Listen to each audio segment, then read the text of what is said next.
Maoist అగ్రనేత హిడ్మా మృతికి సంబంధించి మరింత సమాచారం మా ప్రతినిధి శ్రీరామూర్తి అందిస్తారు. శ్రీరామూర్తి.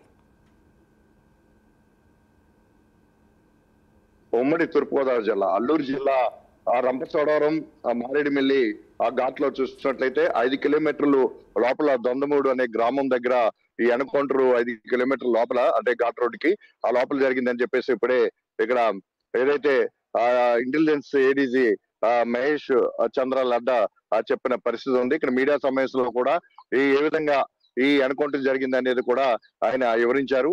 అయితే సుక్మా జిల్లాకి చెందిన ఈ ఎడ్మా అంటే మావోయిస్టు పార్టీలో చాలా కీలక నేత, కేంద్ర కమిటీ సభ్యులుగా ఉన్నారు. గెరిల్లా యుద్ధ ప్రణాళికలో ఆయన చాలా దిట్ట. గత ఎడ్మా కోసం గత కొన్నాళ్ళుగా ఒక ఆపరేషన్ కొనసాగుతూ ఉంది. అయితే అక్కడ విపరీతమైన ఛత్తీస్గఢ్ ఏఓబిలో ఈ భద్రతా దళాలు ఇక్కడ ఏదైతే ఆపరేషన్ కొనసాగిస్తున్నామో కగార్ ఆపరేషన్ జరుగుతున్న నేపథ్యంలో కొంతమంది ఈ ప్రాంతంలోకి వచ్చి ఏదైతే మారేడుమిల్లి అభయారణ్యం అలాగే దేవిపట్నం ప్రాంతాల్లోకి వచ్చి తలదాచుకుంటున్నారన్న సమాచారంతో కూడా కూమింగ్ జరుగుతూ ఉంది. ఈ ఆపరేషన్ లో జరుగుతున్నప్పుడు ఈ రోజు ఉదయం ఇక్కడ మారేడుమిల్లి ఘాట్ దగ్గర ఈ లోపల చూసినట్లయితే భద్రతా దళాలకి ఎదురుపడ్డప్పుడు ఎదురు కాల్పులు జరిగాయి. ఎదురు కాల్పుల్లో ఎడ్మాతో పాటు అతను సతీమణి రాజీతో పాటు మరొక నలుగురు కూడా ఆయనకి రక్షణగా ఉన్న నలుగురు కూడా మృతి చెందారని చెప్పేసి ఇప్పుడు ఇక్కడ రంపచోడవరంలో ఇక్కడ ఏడీజీ ప్రకటించిన పరిస్థితి. అయితే ఇప్పుడు ఈ మృతదేహాన్ని రంపచోడవరం ప్రభుత్వ ఆసుపత్రికి తరలించారు. ఇక్కడ పోస్ట్ మార్టం కోసం రంపచోడవరం ఆసుపత్రికి తరలిస్తున్నట్టుగా చెప్పారు. ఇక్కడ పోస్ట్ మార్టం అనంతరం బంధువులు ఎవరొస్తే వారికి ఈ మృతదేహాల్ని అప్పగిస్తామని కూడా మీడియా సమావేశంలో చెప్పిన పరిస్థితి. అయితే గత కొన్నాళ్ళుగా చూసినట్లయితే ఇతను దాదాపు 15 సంవత్సరాలుగా చూసినట్లయితే ఇక్కడ మావోయిస్టు ఉద్యమంలో చాలా కీలకంగా వ్యవహరించారు.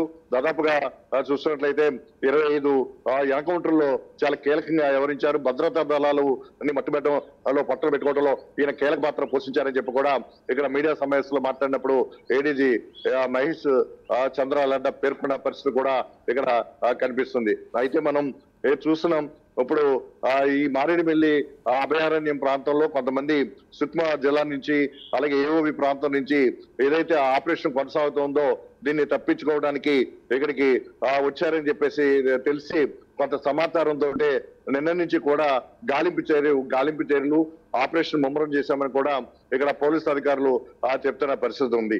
అయితే మొత్తానికి చూసినట్లయితే ఇతను దాదాపుగా ఈ 6 నెలల కాలంలో ఇక్కడ ఏఓబిలో కావచ్చు ఛత్తీస్గఢ్ ఒడిశా మొత్తం ప్రాంతంలో మావోయిస్టులను మట్టుబెట్టడానికి కేంద్ర భద్రతా బలగాలు మొత్తం ప్రణాళికాబద్ధంగా ముందుకెళ్తున్న పరిస్థితి ఉంది. ఈ నేపథ్యంలో కీలక నేతలు కూడా పోలీసుల ముందు లొంగిపోయిన పరిస్థితి ఉంది. అలాగే దాదాపు 380 మంది వరకు లొంగిపోయిన పరిస్థితి ఉంది. అలాగే అనేక మంది ఎన్కౌంటర్లో మృత్యువాత పడ్డ పరిస్థితి ఉంది. ఈ నేపథ్యంలో చూసినట్లయితే ఇప్పటికి మొత్తం ముఖ్యమైన నేతలందరూ కూడా మట్టుబట్టినప్పటికీ కూడా ఇడ్మా చాలా కీలకంగా ఉండి తప్పించుకుంటున్న పరిస్థితిలో ప్రత్యేకమైన నిఘా పెట్టి ఇతన్ని ఎక్కడ తలదాచుకున్నాడో చూసి వచ్చిన సమాచారంతో గాలింపు చర్యలు చేపడుతున్న నేపథ్యంలో ఇప్పుడు ఎన్కౌంటర్ లో మృత్యువాత పడ్డాడని చెప్పేసి పోలీసులు చెప్పిన పరిస్థితి ఉంది. మొత్తం ఇక్కడి నుంచి భారీ బలగాలు ఇక్కడ మారేడుమిల్లిలో మోహరించి ఉన్నాయి. పెద్ద ఎత్తున భద్రతా దళాలు ఇక్కడ చేరుకుని ఎన్కౌంటర్ లో పాల్గొన్న పరిస్థితి. ఇంకా కూడా మరికొంతమంది కోసం కూడా ఇప్పుడు ఎన్కౌంటర్ ఎదురుకాల్పులు కొనసాగుతున్నాయి, కూంబింగ్ జరుగుతుంది, ఆపరేషన్ కొనసాగుతుందని చెప్పి కూడా ఇక్కడ ఏడీజీ మహేష్ చంద్ర లడ్డా ఇప్పుడు చెప్పిన పరిస్థితి కూడా ఉంది. ఎప్పుడైతే ఇప్పుడు రంపచోడవరం ప్రభుత్వ ఆసుపత్రికి ఈ ఎడ్మాతో పాటు సతీమణి రాజీ ఇతర నలుగురు మృతదేహాలను కూడా తరలిస్తున్నారు. వారందరి పేర్లను కూడా ఇక్కడ ప్రకటించిన పరిస్థితి ఉంది. మొత్తం చూసినట్లయితే సుక్మా జిల్లాలో ఇంకా ఆపరేషన్ కొనసాగుతుందని కూడా చెప్పిన పరిస్థితి ఉంది.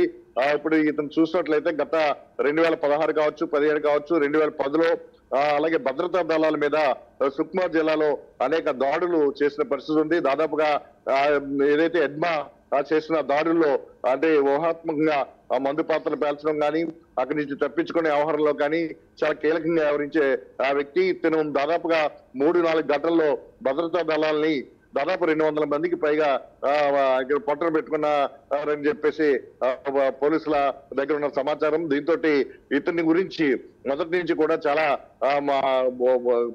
చాలా పకడ్బందీగా ఆ సమాచారం రప్పించుకుని ఇతన్ని మట్టుబెట్టే కార్యక్రమంలో ఆపరేషన్ కొనసాగించారు. ఈ నేపథ్యంలో ఈ రోజు ఉదయం తెల్లవారుజామున అంటే 6-6:30 గంటల మధ్య మారేడుమిల్లి దగ్గర తారసపడినప్పుడు ఎన్కౌంటర్ ఎదురు కాల్పులకి పాల్పడ్డారు. ఎదురు కాల్పుల్లో మృతి చెందడంతో పాటు మిగిలిన సతీమణి వాళ్ళ నలుగురు కూడా మృతి చెందినట్టు కూడా ఇక్కడ పోలీసులు తెలిపినట్టు. వాళ్ళ దగ్గర ఉన్న ఏదైతే ఆయుధాలు ఉన్నాయో గన్లు కూడా స్వాధీనం చేసుకున్నట్టు కూడా మీడియా ముందు చూపించిన పరిస్థితి ఉంది. దాదాపుగా వారి దగ్గర ఉన్న 6 గన్లను కూడా అందులో అత్యాధునిక ఆయుధాలు కూడా ఉన్నాయి. వాటిని కూడా స్వాధీనం చేసుకున్నట్టుగా ఇక్కడ పోలీసులు తెలిపారు. ఇప్పుడు ఈ మృతదేహాల్ని రంపచోడవరం ఆసుపత్రికి తరలిస్తున్నట్టుగా చెప్పారు. అయితే ప్రస్తుతం ఆపరేషన్ అయితే కొనసాగుతోంది. చాలా మంది గత 6 నెలలుగా కొనసాగుతున్న ఈ పరిణామాల్లో ఏదైతే కేంద్ర బలగాలు కేంద్ర ప్రభుత్వం ఉక్కుపాదం మోపి మొత్తం మావోయిస్టులు ఉద్యమాన్ని అంతా అణచివేసే చర్యల్లో అనేక కార్యక్రమాలు చేపట్టింది. ఈ నేపథ్యంలో చాలా మంది మైదాన ప్రాంతానికి వచ్చి అలాగే సురక్షితమైన అటవీ ప్రాంతానికి వచ్చి తలదాచుకుంటున్నట్టుగా సమాచారం అందడంతో ఆ దిశగా భూమిలో ఆపరేషన్ కొనసాగిస్తున్నాం. ఆ నేపథ్యంలోనే ఇక్కడ తమకి తారసపడ్డాడని చెప్పి కూడా ఇప్పుడు ఇంటెలిజెన్స్ ఏడీజీ మహేష్ చంద్ర లడ్డా చెప్పిన పరిస్థితి ఉంది. ఏదైనా మొత్తం మావోయిస్టు ఉద్యమానికి ఈ ఎడ్మా ఇప్పుడు ముత్యవాత పడడం చాలా పెద్ద దెబ్బగా కోలుకలేని దెబ్బగా చెప్పొచ్చు. ఎందుకంటే ముఖ్యమైన నాయకులందరూ కూడా ఒక్కొక్కరిగా లొంగిపోవటము అలాగే ఎన్కౌంటర్లో చనిపోవడం ఇలా జరుగుతూ వచ్చాయి. ఈ నేపథ్యంలో ఎడ్మా ఒక్కడే ఆ గెరిల్లా ఉద్యమం నేపథ్యంలో చాలా కీలక నేతగా ఉన్నారు. ఇతన్ని కూడా ఈ ఎడ్మా ఆ తల్లిని కూడా సతీష్ గఢ్లో ఇక్కడ సుష్మా జిల్లాలో అక్కడ డిప్యూటీ సీఎం కలిసిన పరిస్థితి కూడా ఉంది. ఎక్కడున్నా సరే లొంగిపోలేని కూడా తల్లి చేత కూడా విజ్ఞప్తి చేయించే పరిస్థితులు కూడా మనం గతంలో చూసిన పరిస్థితి ఉంది. ఇలాంటి పరిస్థితుల్లో చూసినట్లయితే ఇప్పుడు మొట్టమొదటితో మొత్తం మావోయిస్టు ఉద్యమానికి మొత్తం పెద్ద దెబ్బ తగిలిందనే ఇక్కడ భావిస్తున్నారు. ఈ నేపథ్యంలో మొత్తం ఎలాంటి పరిస్థితులు ఉత్పన్నమైనా కానీ ఇప్పుడు పోలీసు యంత్రాంగం భద్రతా దళాలకు అంతా కూడా ఏజెన్సీలు అప్రమత్తమయ్యాయి. మొత్తం దండకారణ్యంలో కీలక ప్రాంతాలన్నింటిలో కూడా మోహరింపు చేశారు. ఇంకా ఎలాంటి వారు ఎక్కడ తలదాచుకున్నప్పటికీ కూడా వారిని ఎట్టి పరిస్థితుల్లో వదిలేది లేదని చెప్పి కూడా ఇక్కడ మీడియా సమావేశంలో ఇంటెలిజెన్స్ ఏడీజీ మహేష్ చంద్ర లడ్డా కూడా పేర్కొన్న పరిస్థితి. అయితే ప్రస్తుతం రంపచోడవరానికి వీరు అంటే ఎవరైతే మృత్యువాత పడ్డారో వారి మావోయిస్టుల బంధువులు కూడా వస్తున్నట్టుగా తెలుస్తుంది. అయితే పోస్ట్ మార్టం తర్వాత వారి బంధువులకి మృతదేహాన్ని అప్పగిస్తామని చెప్తున్నారు. అయితే ఎడ్మా మీద దాదాపుగా థ్యాంక్ యూ శ్రీరామూర్తి.